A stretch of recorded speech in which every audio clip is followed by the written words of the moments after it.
말씀의 제목은요, 밭에 감추인 보화입니다. 요즘에요, 그 동계올림픽이 열리고 있잖아요. 그래서 요즘에 이제 쇼트트랙을 보시느라고 밤늦게까지 밤잠을 못 주무시고 그렇게 그 경기를 보느라고 그냥 잠을 설치시는 분들이 많이 있습니다.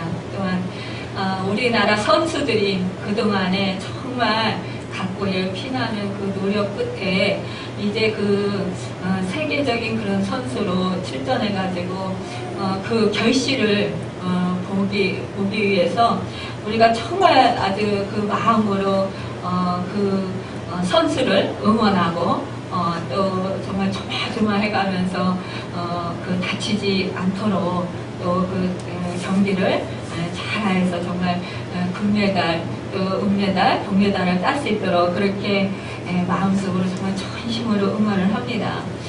그런데요, 이렇게 정말 금메달, 은메달, 동메달을 따기 위해서 온 정말 그 힘과 온 마음을 다하고 정말 뜻을 다해서 엄청난 훈련과 엄청난 그런 시간을 투자해서 정말 그 피나는 노력을 해가지고 결국 그 경기에 나가게 돼요.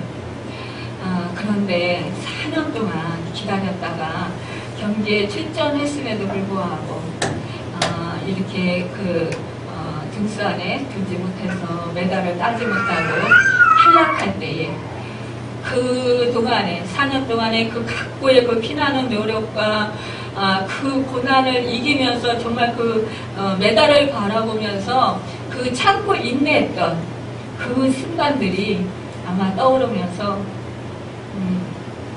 좀 많이 마음이 아플 것 같아요. 그리고 서운할 것 같아요. 그렇지만 또 뒤돌아서서 어떻게 하겠어요? 이 선수들이 다음 기회를 또 생각을 하면서 이제 다시 마음을 다잡고 다시 그 훈련에 아주 맹진하지 않겠습니까? 여러분, 하물며 이 세상에서 그렇게 메달을 따기 위해서도 피나는 노력을 하고 시간과 또 정말 온 몸에 그런 고통을 참으면서 인내하면서 정말 그 아픔을 참으면서 그렇게 보고 싶은 것, 하고 싶은 것 하지 못하고 그 하나의 그 경기를 위해서 정말 최선을 다하고 모든 것을 아끼지 아니하고 바치는 그런 생활을 합니다. 그런데 우리는 하늘에 또 금메달을 따기 위해서 하늘의 시민으로서 우리는 어떠한 생활을 해야 될까요? 아마 말씀을 안 드려도 대충 짐작을 하시게 될 것입니다. 오늘요, 본문은 예수님께서 세 가지 비유에 대해서 말씀하시는데 이 세 가지 비유는요, 천국에 대한 비유로 예수님께서 말씀하십니다. 부화와 또 진주 장사, 그 진주에 대해서 말씀하시고 또 그 그물에 대해서 그렇게 그 말씀을 하시는 것을 보게 됩니다. 그런데 이 세 가지 비유 중에서요, 오늘 보화에 대한 그런 비유에 대해서 말씀을 나누어보고자 합니다. 밭에 감추온 보화는 어떻게 해서 밭에 감추어졌느냐 하면은요, 옛날 고대 시대에는 재산을 위탁할 그런 은행 기관이 없기 때문에 보화가 많은 부자들은 땅을 파고 묻어두는 둘 수밖에 없었어요. 그래서 숨겨놨습니다. 자기들이 이제 생각한 그런 밭에 이제 감추어 두었어요. 지금은 이제 화폐가 뭐 지폐로 또 뭐 수표로 또 뭐 어음으로 그렇게 편리하게 사용되지만 그 옛날에는요, 은화나 금화로 되어 있고 또 우리나라 경우도 엽전이나 구리로 되어 있었잖아요. 그렇기 때문에 이런 재산을 그 재산이나 보화를 보관하려고 할 때 창고를 짓고 창고에 넣어두면 도둑맞을 우려가 있기 때문에 비밀이 땅에 그렇게 묻어두는 방법을 사용했다고 합니다. 특히 이제 이 중동 지방에는요, 비가 많이 오지 않잖아요. 그래서 이 건조한 땅이기 때문에 항아리나 또는 새로 만든 상자에 고무를 넣어서 땅에 묻어두면 아무런 이상이 없었다고 해요. 우리가 이 달란트 비유에서도 한 달란트 받은 종이 땅에 감추었다가 그대로 가져왔다고 한 것을 보았어도 이 변화가 없는 것을 우리가 알 수가 있습니다. 이렇게 보화를 땅에다 감추어 놓은 일이 있었는데 유대 나라에는 이게 전쟁이 많이 있었잖아요. 그래서 이 전쟁이 일어나면 그 무거운 보화나 돈을 갖고 피난 갈 수가 없으니까 이렇게 땅에 숨겨놓고 피난 갔던 것입니다. 그리고 이제 전쟁이 끝나고 나면 이 보화를 감추었던 주인이 어떤 사람은 죽기도 하고 또 어떤 사람은 살아서 돌아오지만 그러나 자기가 그 숨긴 곳을 찾지 못해서 땅속에 그대로 묻혀있는 보화가 있게 마련이었어요. 그런데 이 한 데나리온, 그러니까 그때 노동자의 품삯이 한 데나리온을 받고 일을 해주었어요. 이제 한 데나리온의 그 품삯을 받고 이제 밭에 가서 일을 하던 사람이 그 땅을 파다가 그 속에 이제 이런 보화가 있는 것을 발견하게 됩니다. 이럴 때 이 사람은 정말 얼마나 기뻤겠어요. 아마 속으로 누가 볼까봐 얼른 아마 그 흙으로 다시 덮으면서 주위를 둘러봤을지 모르겠어요. 그런데 그 밭주인이 알까봐 얼른 이제 그 흙으로 덮고 모른 척하면서 그 일을 하고 나서 이 사람이 이 부화를 발견했기 때문에 이 밭주인에게서 이 밭을 사야 되잖아요. 그런데 이 일한 이 품꾼이 자기의 모든 그 재산을 다 팔아서 이제 그 부화가 묻힌 그 밭을 사기 위해서 이제 모든 노력을 다 하지 않겠어요? 그래서 이 주인에게 밭주인에게 그 밭을 나에게 파십시오 이랬을 때 이 주인은 그 적당한 가격에 팔았겠죠. 그렇지만 이 품꾼은, 이 부화를 발견한 품꾼은 이 밭을 아무리 비싸게 달라고 한다래도 그래도 아마 그것이 아깝지 않았을 거예요. 왜냐? 부화보다는 자기가 이제 그 투자해야 할 그 돈이 작기 때문이거든요. 이렇게, 그는, 어떠한 그 X의 돈을 달라고 하더라도, 그 서슴지 않고 그 돈을 주고, 그 밭을 사기 위해 아마 그衝動을 했을 것입니다. 그래서 그 밭을 그가 소유하게 된 때에 그 보화가 자기 것이 되지 않겠어요. 우리가요, 이 예수님께서 이 보화의 천국의 보화의 비유를 통해서 이 천국을 말씀하신 것은 사실상 이 천국을 우리가 살아야 된다는 것이 내 것으로 해야 된다는 것입니다. 우리가 사실상 그 어떠한 상황 속에서도 이 천국을 우리가 잃지 않아야 된다는 것이에요. 이 보화를 발견한 이 품꾼이 자기 전 재산을 팔아서 이 밭을 산 것처럼 우리 또한 우리 천국을 발견했잖아요. 사실상 예수 그리스도가 우리에게 천국이에요. 예수 그리스도를 우리가 소유하면 우리 심령 가운데 우리가 어떻게 돼요? 제사함 받죠? 의롭다함 받죠? 또 구원을 얻죠? 하나님의 자녀가 되죠? 하나님의 자녀가 된다는 것은요, 우주 만물을 통치하시고 우주 만물의 주인 되시는 하나님 아버지세요.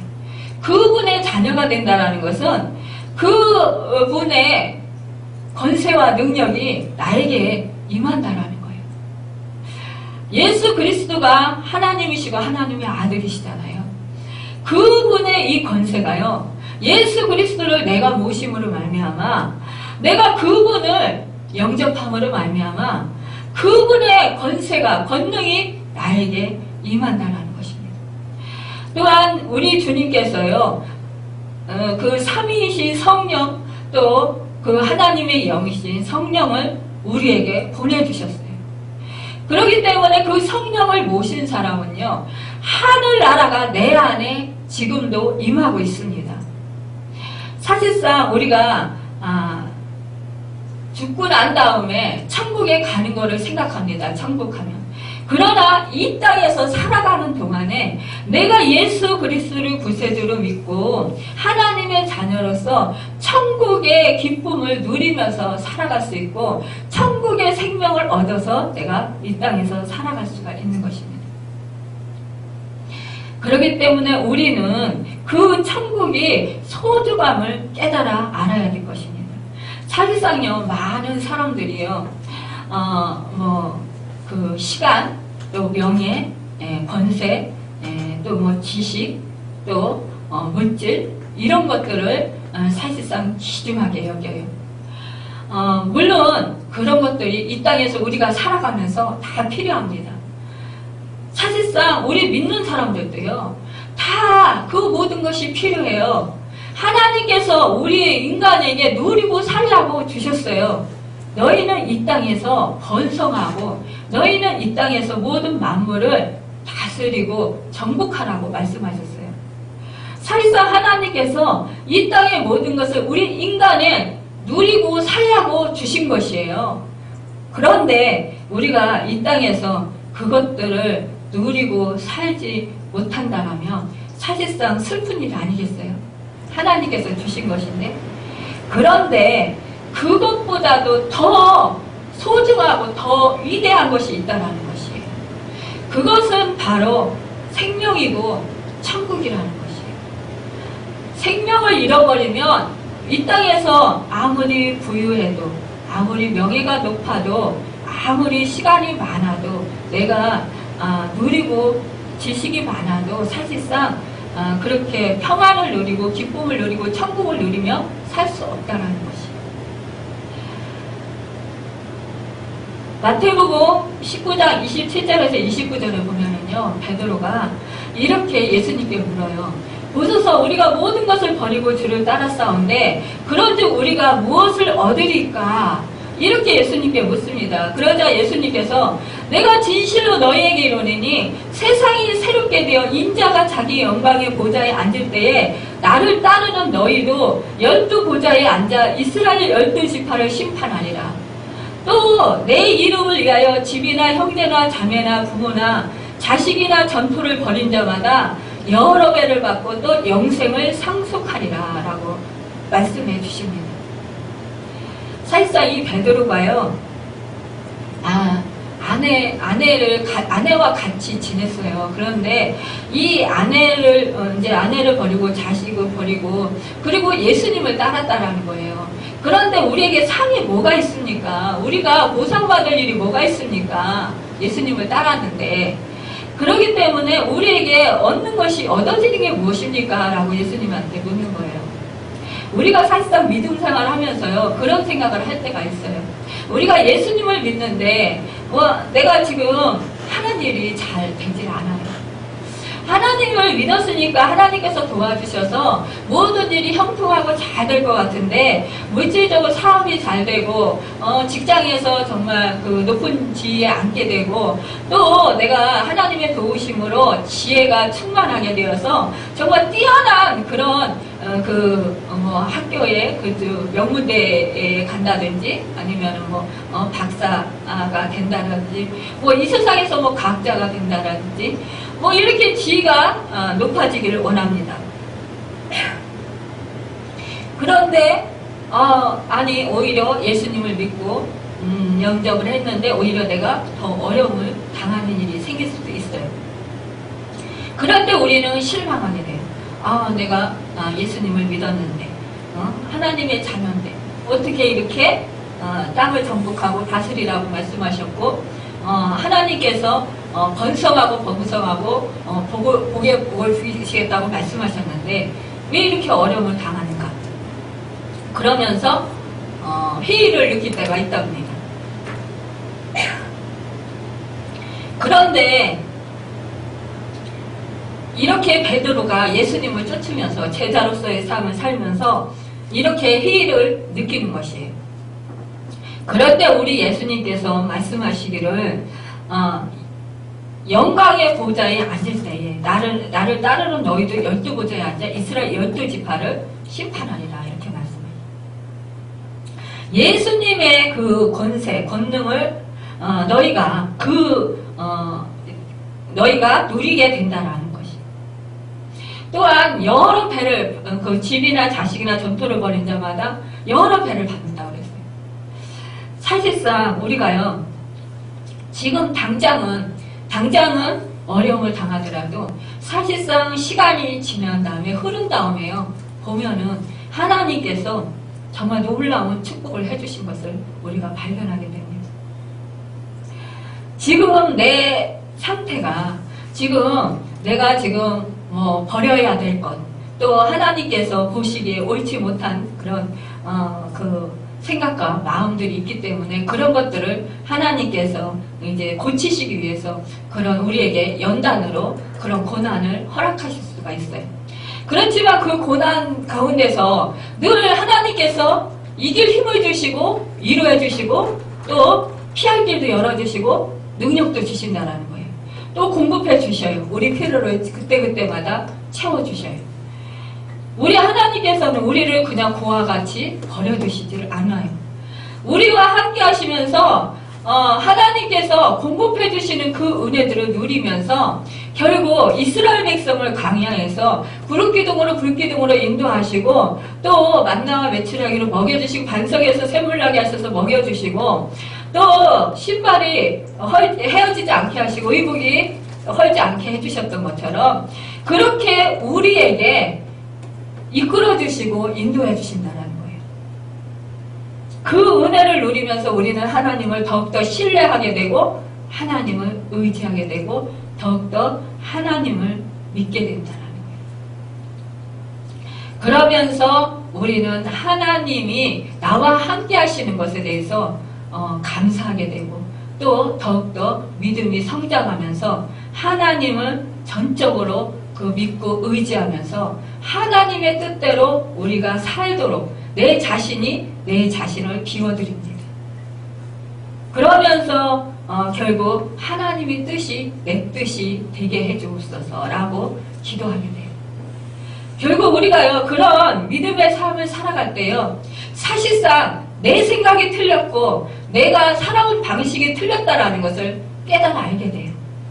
그러면서 하나님이 옳았고 언제나 하나님이 진실했고 하나님께서는 언제나 정확하게 우리를 인도하신다는 것 언제나 틀림이 없으신 분이라는 것을 깨달아 알게 되면서 정말 내가 의지해야 될 분은 내가 신뢰해야 될 분은 하나님뿐이구나. 그것을 깨달아 알면서 내 뜻대로 마옵시고 하나님 뜻대로 하옵소라고 우리가 나를 비워서 드리게 됩니다. 결국 그럴 때요 하나님 뜻대로 살고자 할 때 하나님께서는 나를 들어서 쓰십니다. 그때 내가 생각지도 못했던 상상치도 못했던 그 큰 역사를 하나님께서 이 천한 나를 통해서 이루어 주시고 역사해 주실 때요 우리는 놀라운 정말 주님의 도구로 쓰임받고 주님께 영광 돌려드리는 그런 축복의 도구들이 되는 것입니다. 여러분 이 천국은요 침노하는 자들의 것이라고 했어요. 세례 요한의 때부터 지금까지 천국은 침노를 당합니다. 침노하는 자는 빼앗는 이라고 말씀하고 있어요. 요한의 제자들이 떠난 후에 예수님께서는 메시아 왕국의 시민이 되는 길은 침노함으로 뒤어지는 것을 말씀하십니다. 침노를 당하나니, 이것은요 히브리어로 비아제타이라는 이 낱말을 가지고 있는데, 이때 이것이 이곳에서만 보이는 낱말로서 힘, 또 비아으로 침범한다는 낱말의 수동태입니다. 하늘나라는 강하면서도 일면 약한 면이 있어요. 우리 하나님의 자녀들이 기도로 침노할 때는 약해요. 또 우리가 말씀을 너무나 잘하는 것이, 구하라 그러면 너에게 주실 것이요, 찾으라 그러면 찾을 것이요, 문을 두드리라 그리하면 너희에게 열릴 것이니, 구하는 이마다 얻을 것이요, 찾는 이가 찾을 것이요, 두드리는 이에게 열릴 것이니라. 너희 중에 누가 아들이 떡을 달라면 돌을 주며 생선을 달라면 뱀을 줄 사람이 있겠느냐? 너희가 악한 자라도 좋은 것으로 자식에게 줄 줄 알거든 하물며 하늘에 계신 너희 아버지께서 구하는 자에게 좋은 것을 주시지 않겠느냐? 이렇게 말씀하십니다. 또 우리가 하나님의 자녀들이요, 회개할 때 또 이 천국은 약해요. 하나님께서요 심판하시기로 결정했다 할지라도 우리가 회개할 때 용서하시고 하늘나라를 주시는 것입니다. 또한 우리 그리스도인이요 찬송으로 침노할 때 하늘나라는 약해요. 내 하나님이여, 내가 낮에도 부르짖고 밤에도 잠잠치 아니하오나 응답지 아니하시나이다. 이스라엘의 찬송 중에 거하시는 주여, 주는 거룩하시나이다. 시편 22편 2절에서 3절에서 말씀하고 있어요. 믿음으로 침노할 때는 또 천국이 약해요. 너희가 만일 믿음이 한 겨자씨만큼만 있으면 이 산을 명하여 여기서 저기로 옮겨라 하여도 옮길 것이요, 또 너희가 못할 것이 없으리라고 마태복음 17장 20절에서 말씀하고 있습니다. 또 사랑으로 침노할 때 천국은 약해요. 내가 비록 입술로 주님을 부인한다 할지라도 내가 주님을 사랑할 때는 주님은 내 양을 먹이라고 하십니다. 이것은 베드로에게 말씀하신 것이, 베드로가 우리 주님을 부인했지만 그러나 우리 주님은 그 베드로를 찾아가시고, 그 베드로가 그 눈물을 뿌려서 회개했을 때 우리 주님이 찾아가셔서 그에게 내 양을 먹이라고 그렇게 말씀을 해주십니다. 우리가요 기쁨으로 찬송하면 하나님이 나와 함께 하시는 그 임재를 강하게 느끼게 되고 또 내 안에 천국이 임하게 됩니다. 이렇게요 우리는 천국을 침노하는 자들이 되어야 돼요. 우리가 이 세상에 이렇게 한 경기에서 그 메달을 따기 위해서 또 1등을 하기 위해서 최선을 다하고 정말 시간과 노력과 그 모든 것을 다 투자하는데 하물며 우리는 하늘나라 그 천국을 침노하기 위해서, 우리가 그 천국을 소유하기 위해서 우리가 어떤 것을 아끼겠습니까? 사실상 우리가 기도로 또 찬양으로 또 우리가 말씀에 순종함으로 또 회개함으로 우리가 천국을 침노해야 되지 않겠습니까? 천국은요 얼마나 아름다운 그 나라인지 아십니까? 사실상 이 천국은 하나님께서요 장막을 친히 쳐주시는 나라입니다. 그리고요 주림도 목마름도 없는 곳입니다. 상함이 없는 곳입니다. 어린 양이 목자가 되어 생명수샘으로 인도해주는 곳입니다. 하나님께서 친히 눈물을 닦아주시는 사랑의 나라인 것입니다.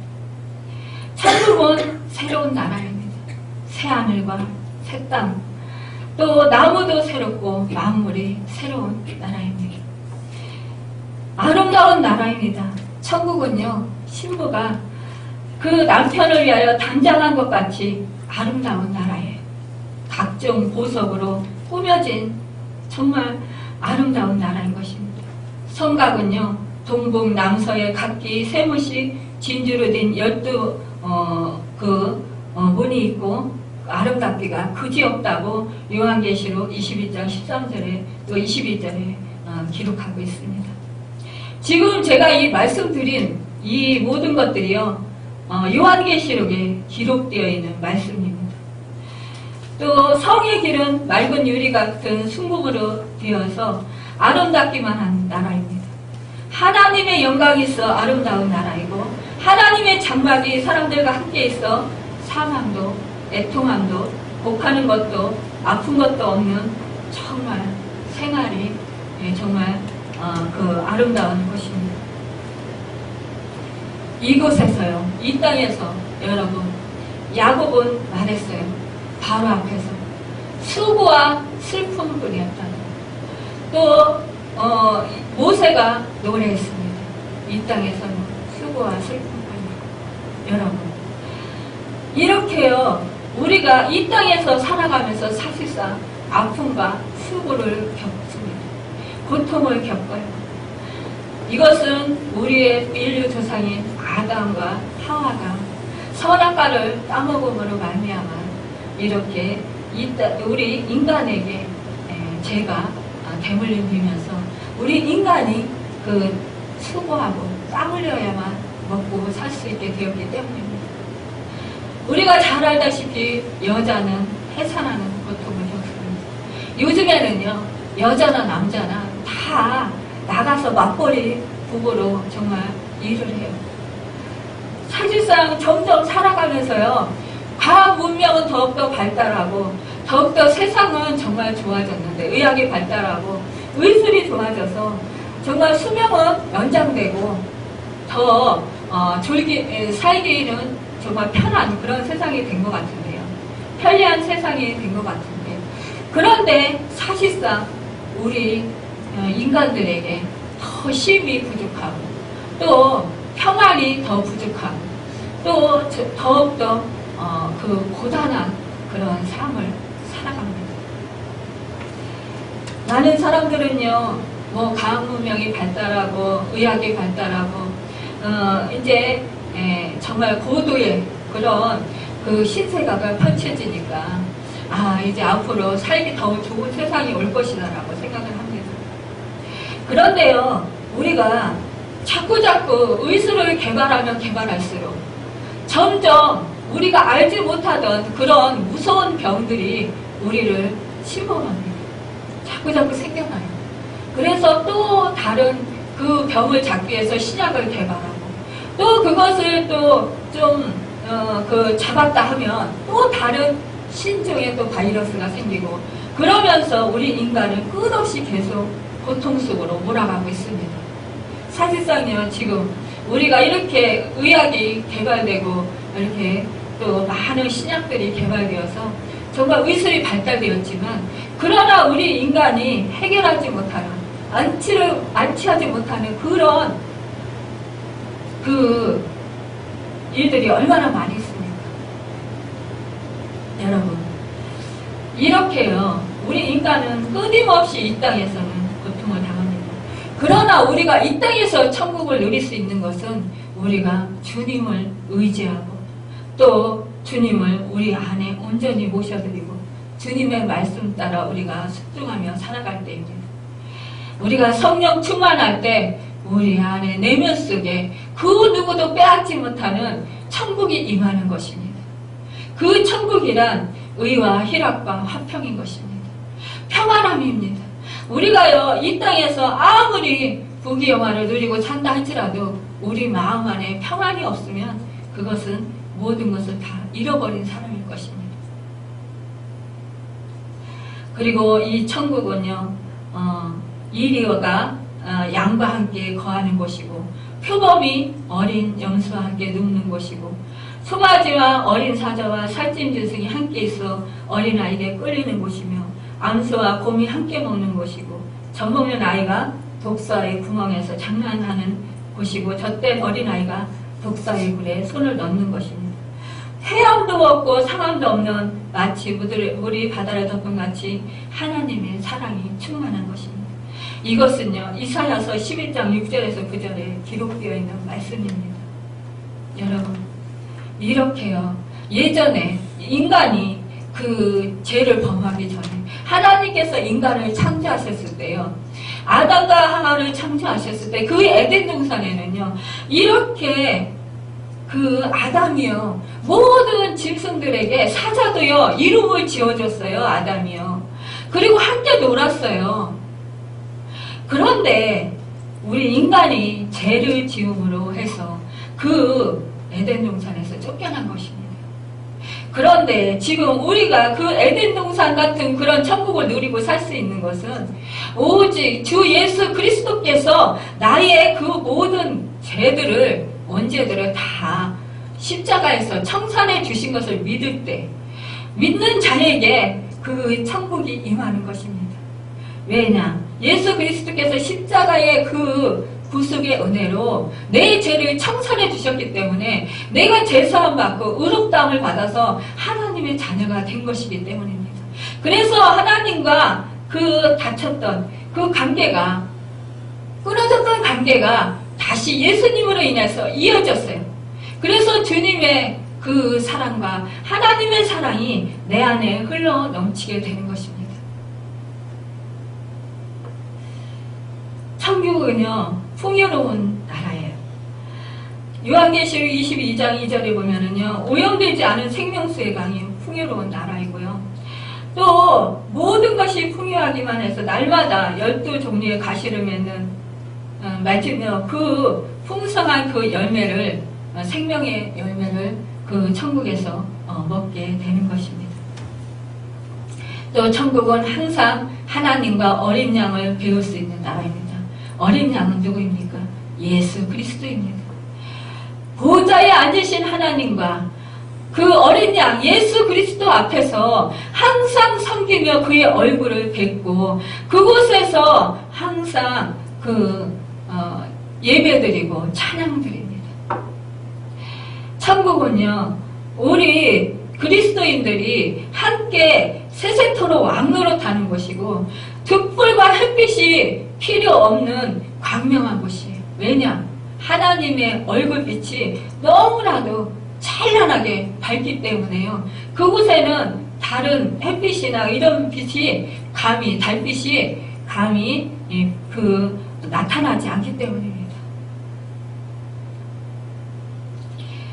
천국은요, 사실상 천국에 다녀온 자만이 설명할 수 있을 거예요.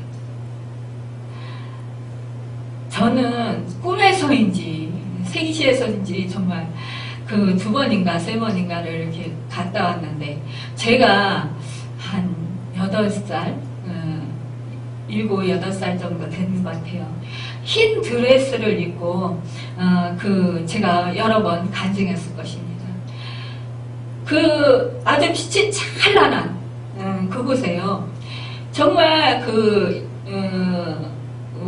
잔디밭인지 뭔지는 모르겠어요. 그런 곳에 막 꽃이 피어 있는데요. 얼마나 아름답고 영롱한지요. 정말 그 색채 같은 거를 표현할 수가 없어요. 너무나 뚜렷하고 아름답고 영롱하고, 또 그 12진주문이요. 그 문이 이렇게 하얗게 그 진주로 박혀 있는데요. 너무너무 아름다운 거예요. 그곳에서 저는 그 예수님 그 세마포 하얀 옷을 입으신 그 예수님과 막 뛰면서 놀았어요. 그런데 제가 보석으로 만들어진 그 집에 들어가서 생활한 것도 아니고, 그렇다고 생명 가시를 먹은 것도 아니고, 그렇다고 제가 꽃을 꺾어서 향내를 맡아본 것도 아니고, 그런데요. 그냥 저는 거기서 예수님과 그냥 들판 같은 데서 그렇게 꽃이 이렇게 많이 피어 있는 곳에서, 빛이 찬란한 곳에서 그냥 뛰어놀고 예수님과 그냥 마주보고 웃고 그렇게 그랬는데, 오기가 싫었어요. 그것뿐이었는데도 오기가 싫었어요. 제가 여기서 계속 살면 안 될까요? 예수님? 그랬더니 안 된대요. 가래요. 그래서 왔는데, 그 뒤로 진짜 생신 것 같아요. 제가 실제 살아서 겪었던 것 같은 느낌이 있는 거예요. 그러니까 그 하늘이 너무 좋은 거예요. 천국이. 그래서 저는 그곳이 너무 좋아서, 예수님, 전 천국에 가면 안 돼요? 저 천국에 가고 싶어요. 그때처럼 그렇게 살고 싶어요. 계속 그렇게 그랬어요. 근데 그때 당시 제가 얼마나 몸이 많이 하나님이 치료해 주셔서 좋아졌지만 그때 안 좋은 상태이니까 사람들이 제가 천국 가고 싶어요. 천국이 너무너무 좋아요. 이러면 얼마나 고통스러우면 천국 가고 싶다고 그러겠어요. 이렇게 말을 해요. 저는 진짜로 너무너무 그 천국이 가고 싶어서 좋아서 가고 싶은데 이 사람들은 이해를 못하는 거예요. 그래서 너무너무 답답했던 적이 있어요. 그런데 이제는 제 사명이 있기 때문에 하나님께서 사명이 끝나기 전까지는 안 데려가시는 걸 알기 때문에 이제는 그냥 사명 끝날 때까지 기다리고 있어요. 그런데 어떤 때는 정말 너무너무 그곳이 좋아서 가고 싶어요. 여러분 이렇게요. 그 천국에 다녀온 사람들은 다 오기 싫다고 그래요. 간증 들어보세요. 다 가기 싫어서 나 안 가면 안 돼요. 여기서 살면 안 돼요. 대부분 다 그렇게 말을 해요. 그런데 너 사명이 있어서 가야 된다. 그래서 할 수 없이 와서 이 땅에서 사명을 감당하는 분들이 참으로 많이 있습니다. 빌립보서 3장 8절에 보면은요. 또한 모든 것을 해로 여기면 내 주 그리스도 예수를 아는 지식이 가장 고상함을 인함이라. 내가 그를 위하여 모든 것을 잃어버리고 배설물로 여기면 그리스도를 얻고 라고 바울은 이렇게 고백하고 있습니다. 여러분 바울이요 어떤 사람이었어요? 정말 그가 그 가말리엘의 그런 그 가문에 또 그가 정말 그 지위가 출중했지 않습니까? 또 얼마나 그 지식이 많았어요. 그런데 그 모든 것을 다 배설물로 여기고 정말 주님 아는 것 그것을 위해서 자기가 최선을 다하고 복음 전파하는데 자기 모든 것을 버리고 정말 아낌없이 그렇게 애써서 정말 힘써서 나아갔던 것을 볼 수가 있습니다. 여러분 그러다 보니까 이 사람이 많은 그런 교회를 세우고 또 서신서를 써서 우리에게까지도 지금도 이렇게 도전을 주고 또 감동을 주고 또 은혜를 끼치지 않습니까?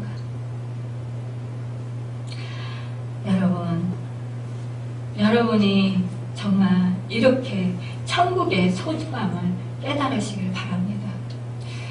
우리는요 사실상 인생을 살아가면서 선택을 하면서 살아가요. 크고 작은 일에서부터 정말 어떠한 우리의 인생길에서 항상 선택을 하고 살아갑니다. 그런데 내가 어떤 선택을 하느냐에 따라서 내가 정말 영원히 축복받은 자가 될 수가 있고요. 또 어떤 선택을 하느냐에 따라서 내가 정말 멸망받은 그런 버림받은 그런 사람이 될 수도 있다라는 것입니다. 여러분은 정말 하나님의 은혜로 가장 귀하고 소중한 그런 값진 정말 보화를 발견한 자들로서 정말 좋은 선택을 하셨어요. 이제 선택을 하셨으니까 그 선택한 것에 후회하지 않도록 정말 여러분 최선을 다해야 되지 않겠습니까? 그래서 여러분이 이제 하나님의 그 충만한 그런 축복을 예비하신 축복을 누리면서 이 땅에서 천국을 누리면서 사시고 또한 우리가 이제 너의 사명이 다 끝나서 이제 내 품으로 와야 되겠다 이렇게 말씀하시면서 우리 주님이 두 팔 벌리시고 나를 정말 기다리시고 품 안에 안으실 때 우리는 얼마나 정말 기쁘고 얼마나 감격이 차고 넘치겠어요. 제가 예화 한 가지를 말씀드리고 이제 설교를 마치고자 합니다. 어느 마을에 18살 난 처녀가 가슴을 앓아서 병상생활을 했다고 합니다. 그 처녀는 어머니의 전도로 예수를 믿게 되었다고 해요. 그의 병은 이제는 심히 악화되어 나을 길이 없었다고 합니다. 그 처녀의 마지막 날은 다가왔어요. 자기를 지켜보는 사람들을 둘러보면서 이 처녀가 이렇게 말했습니다. 지금까지 많은 신세를 여러분에게 졌습니다. 저는 여러분보다 한 걸음 먼저 천국에 갑니다. 어머니, 저는 아무 여행도 못하고 갑니다. 용서해 주세요. 아버지, 오빠도 불신앙을 버리고 예수님을 믿으시길 바랍니다. 이 처녀의 음성은 명료하여 천사의 음성 같았다고 합니다. 둘러있던 믿음의 식구들이 찬송을 불렀습니다. 그 처녀의 천국 가는 길에 격려가 되었습니다. 눈을 감고 있던 그가 눈을 크게 뜨면서 천국이 보입니다. 이렇게 외쳤습니다. 어머니는 얘야 천국이 보이니 하고 물었습니다. 그 처녀의 얼굴에 기쁜 환한 미소가 가득 차면서 다시 한번 더 이렇게 말했습니다. 천국이 보여요. 뚜렷이 이렇게 말하며 그 처녀는 숨을 거두었습니다. 그의 모습은 죽었다고 하기보다는 천국에 입성한 기쁨으로 그 얼굴에 빛이 났습니다. 예수 그리스도 안에 있는 자에게는 죽음의 골짜기를 지난 후 영원한 생명을 소유하는 것입니다. 천국을 내 것으로 하기 위해서는 그 천국을 사야 합니다. 내 전부를 투자하여서 내 전부를 다 바쳐서 그 천국을 사야 하는 것입니다. 여러분, 우리 주님이 이 보화의 비유를 들어서 이 보화를 발견한 그 품꾼이 그 모든 소유를 다 팔아 이 보화가 감추어진 밭을 산 것처럼 이렇게 천국을 사라고 우리에게 말씀하십니다. 여러분, 이 천국을 여러분 사십시오. 그리하여 여러분이 영원한 천국을 누리며 살고 또한 그 주님께서 예비하신 그 천국의 그 축복들을 누리는 여러분과 제가 되기를 예수님의 이름으로 축원합니다. 기도하겠습니다.